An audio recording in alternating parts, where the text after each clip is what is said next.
Saya percaya bahwa setiap kita butuh kekuatan dari Tuhan, kita butuh Tuhan menopang hidup kita.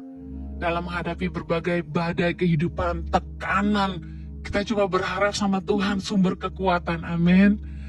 Pengkhotbah 4 ayat 17 berkata gini, jagalah langkahmu kalau engkau berjalan ke rumah Allah. Menghampiri untuk mendengar adalah lebih baik daripada mempersembahkan korban yang dilakukan oleh orang-orang bodoh, karena mereka tidak tahu bahwa mereka berbuat jahat. Menghampiri untuk mendengar bicara soal kita datang kepada Tuhan untuk mencari kehendak Tuhan. Bukan hanya melulu datang dengan membawa persembahan, penyembahan, pujian, lalu kita mulai menaikkan doa-doa permohonan kita di hadapan Tuhan. Ayat ini yang saya pegang setiap kali saya datang sama Tuhan. Saya datang menghampiri tahta Tuhan untuk mendengar. Saya tanya Tuhan, apa yang Tuhan mau saya lakukan untuk Tuhan? Apa yang Tuhan mau ajarkan buat saya? Mari biasakan di waktu-waktu teduh, ketika kita datang menyembah Tuhan, membawa persembahan kita di hadapan Tuhan. Jangan melulu susun list permohonan doa kita, tetapi mari hampiri Tuhan untuk mendengarkan suaranya, mencari kehendaknya. Apa sih yang Tuhan mau buat saya? Apa yang Tuhan rindukan dari hidup saya? Izinkan rohnya mengajar kita. Yang kedua, menghampiri untuk mendengar bicara soal ketaatan. Seringkali orang Kristen berpikir, agama itu mengajarkan soal ibadah. Kita harus datang ke gereja, berdoa, menyembah. Tapi tahukah Anda bahwa yang menyukakan hati Tuhan adalah ketaatan kita? Banyak orang Kristen datang dengar khotbah, tahu ayat banyak bahkan, karena saya tahu ini ketika saya konseling. Mereka bukan nggak tahu ayat loh, mereka pintar pakai ayat. Tetapi masalahnya gini, tidak ada ketaatan untuk melakukan kebenaran. Sudah ngerti Tuhan benci perceraian, tapi hebat banget mencari-cari alasan untuk membenarkan keputusan untuk melegalisasikan perceraian. Itu contohnya. Ada lagi, tahu nih, sebenarnya dia bersalah, tapi cari ayat untuk membenarkan diri sendiri di hadapan Allah. Ngeri. Saya sebut orang-orang ini Mr. Excuses, orang-orang yang pintar cari alasan. Firman Tuhan berkata, menghampiri untuk mendengar adalah lebih baik daripada mempersembahkan korban yang dilakukan oleh orang-orang bodoh. Karena mereka nggak tahu mereka berbuat jahat. Lucu ya, saya tuh terkagum-kagum dalam tanda kutip. Kok ada ya orang Kristen ngerti firman, puluhan tahun jadi orang Kristen, bahkan menyebut dirinya hamba Tuhan, tapi masih bisa jahat sama orang, masih suka menjatuhkan orang lain, bisa mereka-rekakan yang jahat terhadap sesama, bisa nipu jemaat sendiri. Sedih melihat kelakuan orang-orang ini yang kemudian berakibat fatal, membuat begitu banyak orang mundur dari Tuhan. Nggak 100% salah pendeta ini sih.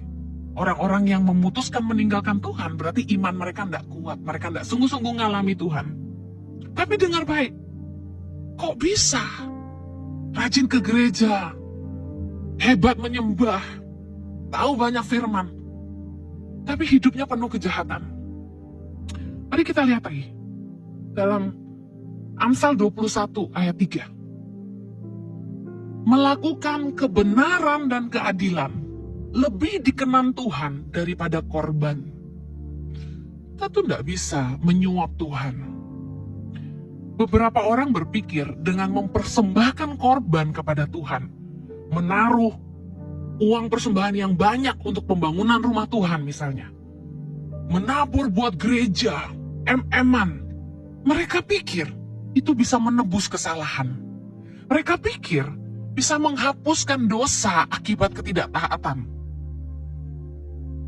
Tuhan tidak berkenan dengan persembahan yang demikian, karena bagi Tuhan yang penting bukan seberapa banyak korban yang kita bisa bawa kepada Tuhan, tetapi Apakah hidup kita ini berkenan sama Tuhan gitu loh. Hosea 6 ayat 6. Sebab aku menyukai kasih setia dan bukan korban sembelihan, dan menyukai pengenalan akan Allah lebih daripada korban-korban bakaran. Banyak orang tuh yang fokus hatinya melayani pekerjaan Tuhan, ya. Sibuk pelayanan. Padahal gini, Tuhan tuh menyukai kasih setia, dan Tuhan menyukai pengenalan akan Allah. Lebih penting mengenal Tuhan daripada melayani pekerjaan Tuhan. Buat apa kita sibuk melayani pekerjaan Tuhan, tapi kita sendiri ditolak sama Tuhan?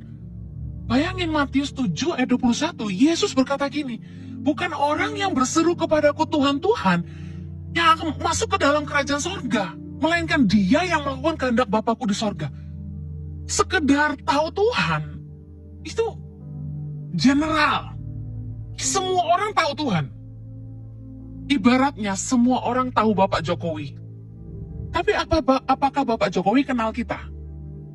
Kita bisa ngaku-ngaku, saya kenal Pak Jokowi.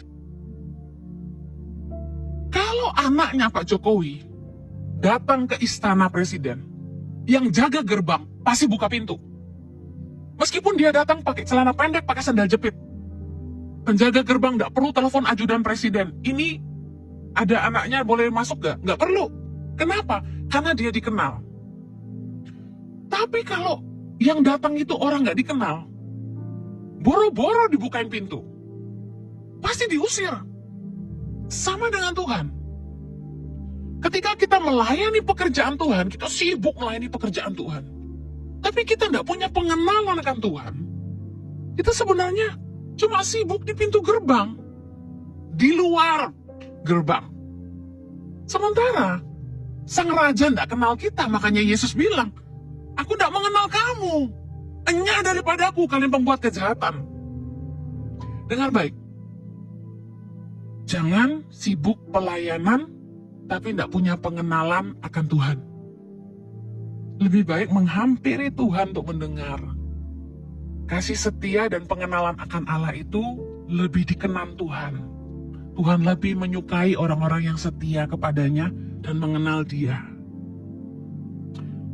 Saya ingin kita jangan cuma fokus pelayanan, tapi kita kembali lagi kepada esensi yang paling utama. Apakah kita ini dikenan Tuhan? Ternyata Tuhan tuh lebih berkenan sama orang-orang yang mencari Dia dengan sungguh-sungguh,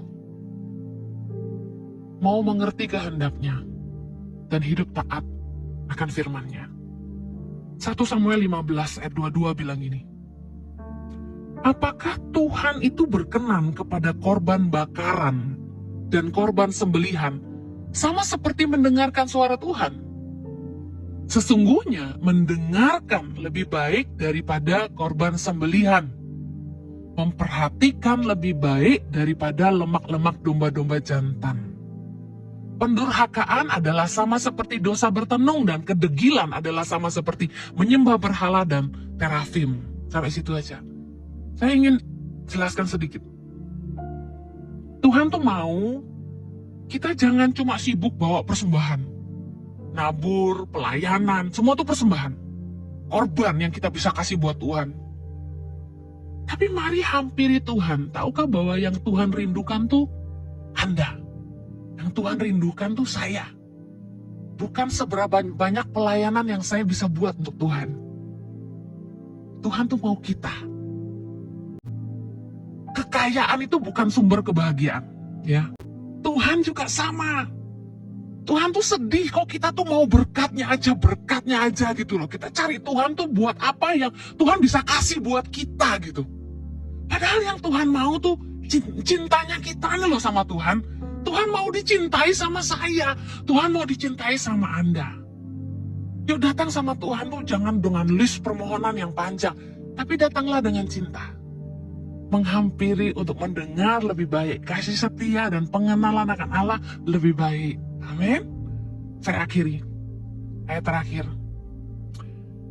1 Petrus 4 Ayat 2, supaya waktu yang sisa jangan kamu pergunakan menurut keinginan manusia, tetapi menurut kehendak Allah. Sebab telah cukup banyak waktu kamu pergunakan untuk melakukan kehendak orang-orang yang tidak mengenal Allah. Kamu telah hidup dalam rupa-rupa hawa nafsu, keinginan, kemabukan, pesta pora, perjamuan minum, dan penyembahan berhala yang terlarang. Ayat berikutnya, sebab itu mereka heran bahwa kamu tidak turut mencemplungkan diri bersama-sama mereka di kolam kubangan ketidaksenonohan yang sama, dan mereka memfitnah kamu. Tetapi mereka harus memberi pertanggungjawab kepada Dia yang telah siap sedia menghakimi orang yang hidup dan mati. Saya ingin akhiri dengan ini. Mari berhenti mengejar keinginan duniawi. Mari kasihi Sang Ilahi.